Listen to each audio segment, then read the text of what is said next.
All right. Welcome to Operation End Times. I'm Ben Hellestead, your Jedi warrior for Jesus. We are living in the 70th week, the final 7 years, as portrayed in the book of Daniel, in the book of Revelation, and for that matter, in pretty much every book in the Bible talks about the end times. That's I've been reading my Bible more and more, and that's kind of the new understanding I'm coming to. This video here is a continuation of Job, End Time Man. This is going to be part 2, part 2A. So there might be a part 2B. I didn't really plan this out so much. I just thought, man, I think it's time to put another video up and continue the thought process. And in that regard, my tribulation thought of the day is, what Jesus says is, seek and ye shall find, ask and it shall be answered, knock and the door shall be opened. So always keep your mind open, seek the truth. Don't be afraid to ask the tough questions. So that's what we're here today to do. And as you watch this, feel free to post your comments. Just keep them all civil and, join the discussion. But, I'm definitely looking, as I've said, I put on my apocalyptic glasses and join all my fellow brothers and sisters, watchers of the end times, trying to figure out what's going on. And of course, one of the big schools of thought is the rapture crowd, especially pre-trib rapture. And you know what? I'm not having, my mission in life is not to have a big battle with people who believe in the rapture. The only thing I can tell you is seek the truth, knock, ask, don't settle for something that you've just been sold because it sounds good. The rapture, the thinking is Jesus comes and gets everybody before they have to face any kind of great tribulation or any of that scary, spooky stuff in the final week of the Bible. And that's a little bit about what I'm discussing here. That's why Job is so important, and why, I've come to an understanding that he is an end time man. He literally lived in the end times. I'm going to prove it to you. But, time can be a straight line, time can be a circle. Time in the Bible is like a mirror images. It reflects, it folds, it overlaps. We have things that happen in the past that are actually reflections of things in the future. So, it's kind of like the past and the future are all one and the same. So Job, he may have been ancient, the oldest story out there, but he's also an end time man, somebody we can look to the future to understand what's going to happen in the final days. And that's the interesting thing. In the Old Testament, there was a whole series of prophets. There was 12 of them. Well, actually, there's more than 12, but the final 12 books of the Old Testament are all prophets. And they were all basically forecasting the destruction and doom of Israel in their current time.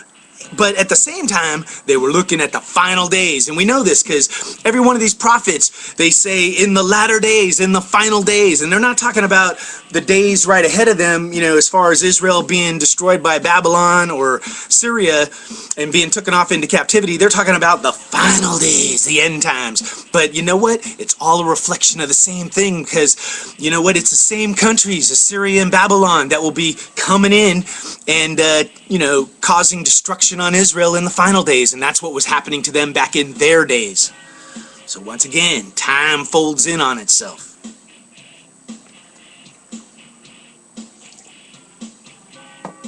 But what we're trying to do is just figure out the truth. Job, I just think it's a powerful book. And one thing we learn, nobody wants to go into tribulation. Nobody wants trouble in their lives. But the truth is, just because you believe in God or you believe in Jesus, you're not in a bubble. Your life isn't hedged in to where no evil, no trouble is ever going to affect you. That's the truth. And I'm going to prove it to you. It's in the Bible again and again and again. You know, in the book of Job, chapter 5, verse 7, he says, man is born into trouble. That's all you need to know right there. You know, it isn't that God doesn't protect us, and it isn't that God doesn't, get us out of a jam and save us from evil at points in times, but only God knows what's good, what is in the plan for our lives. So we can't sit there and say, oh, nothing bad will ever happen to me, because we don't know that that's what the plan that God has for us is. You know, we humans, we like being hedged in. We like living in a bubble. We like painting a picture of what we think life should be, how it is, how God would want it for us. You know, the white picket fence, the rainbows, the four-leaf clovers. And you know what? Maybe God would give that to us, but that's not necessarily the picture God paints or his plan for our lives. And I'm going to tell you, a big element of a believer's life is their faith and how they display it. How they go about their lives, whether they walk according to the will of God and do things that God approves of, that he finds pleasing. And, the picture that we paint for our own lives, we may think that that's what God finds pleasing, but you know what? That cozy, hedged-in bubble life might make us lazy and susceptible to being attacked or being fooled or deceived because we're too comfortable. So, the one thing I could tell you is that God, testing troubles is a way of measuring a person's faith. It's a way of them proving themselves, maybe even washing their robes clean, but troubles, testing, tribulation is a key element of God's plan for us in our lives, whether we want to accept it or not. And if we don't accept it, I'm just telling you, it's like you're running away from God and what it is to actually believe in God. Oh, hey, I don't want to have to stand up for my faith. I don't want to have to do something crazy for God. But read your Bible. People all throughout the Bible, that's what they have had to do or endure. And Job is one of them. Job, in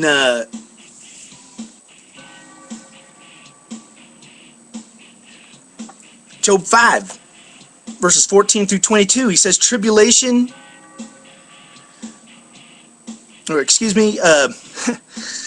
Job 3, verse 23. Job asks the question, he says, why is light given to a man who is hid or hedged in? If everything in your life is perfect, then why do you need anything from God?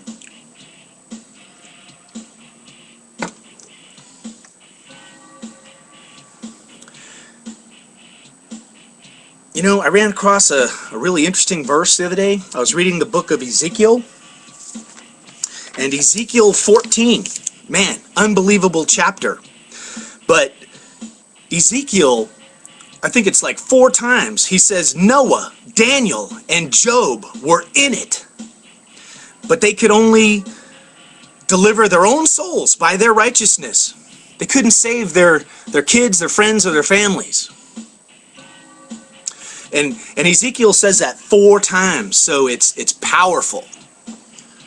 Relating Noah, Daniel, and Job together. And the link that's being established there is that they're all end times men.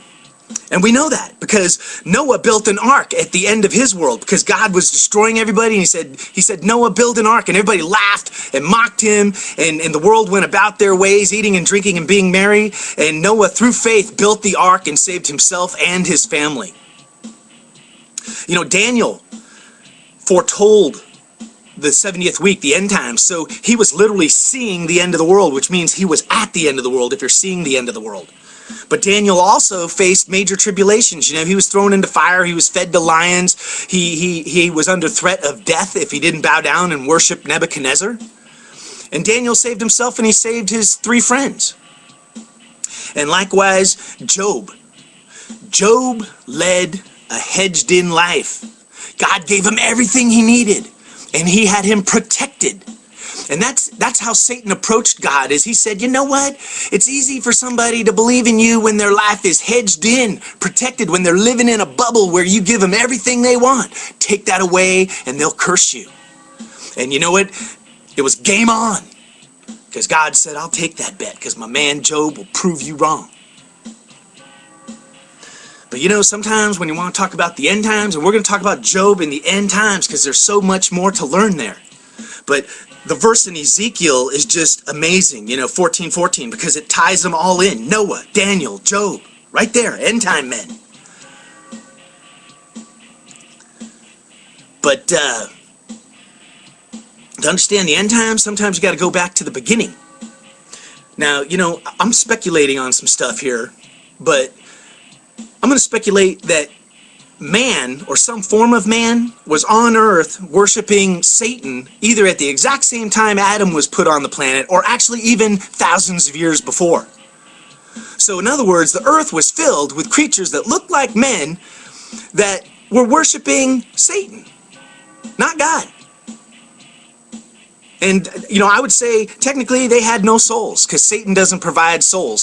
Souls, that's how man is made in the image of God. God literally breathed life into man, breathed a part of his spirit into man. So man has a spirit, has a soul.